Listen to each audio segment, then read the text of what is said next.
สวัสดีพี่น้องสวัสดีทุกคนเนาะมื้อนี้พาพี่น้องมาหาเลาะเบิ่งเขียดมื้อนี้ก็พากันมาหาติดเมียจันทร์ยามกลางคืนพี่น้องแล้วก็บังเอิญนะพ่อน้องเขียดบ่นี่หลายเขียดก็ได้เดี๋ยวมื้อนี้สิพาพี่น้องเลาะเบิ่งเลาะชมก่อนส่วนนี้ก็เป็นบังตังของเฮาเนาะนี่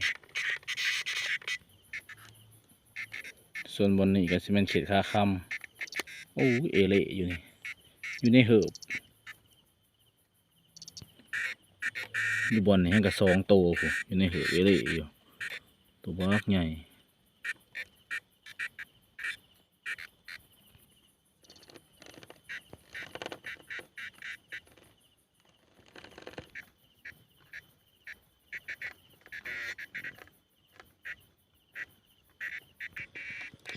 แล้วเขาก็มาพอเจ้าถิ่นเอเล่อยู่เขียดตะปาดโมเมนต์ตัวเดียวเลยพี่น้องนี่เดี๋ยวสิยับกล่องให้เบิ่งซ่าทางนี้อันนี้ก็ตัวนึงเอเล่ตัวนึง2-3 ตัวเพิ่นมาปรึกษาหารือกันว่าเพิ่นจะหาหยังกินแรงนี่เพิ่นมาจอบดักแมงใหม่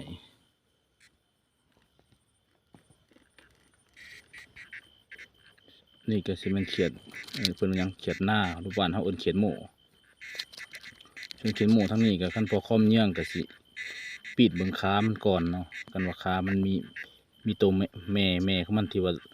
ผสมอยู่ในขามันเฮาก็สิบ่ได้เอา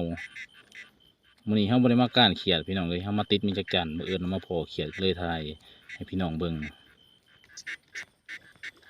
แล้วเฮาก็มาพอแมงใหม่ที่ว่าตดเหม็นกว่าหมู่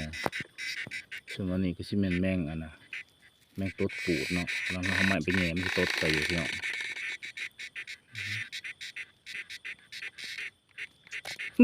ตดลีพี่น้องเลยตื่นตดมันแล้วเขาก็มาพอตัวนี้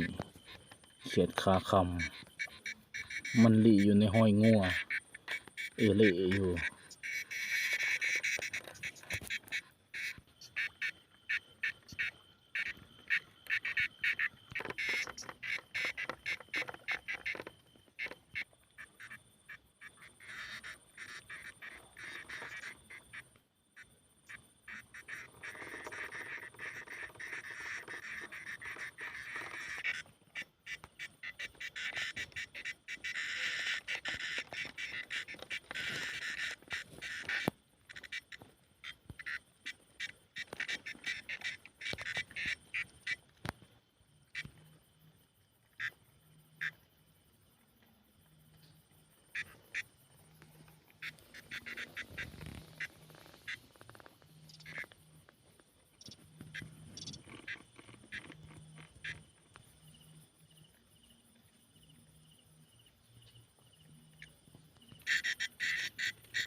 ส่วนเพิ่นนี่เพิ่นเอาเขียดพี่น้องเพิ่นหาเรื่องเอาแต่เขียดน้อย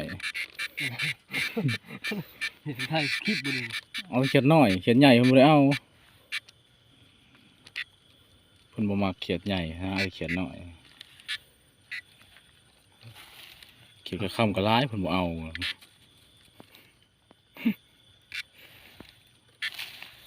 วันนี้ก็มาอยู่3 คนเนาะแล้วก็ผู้หนึ่งก็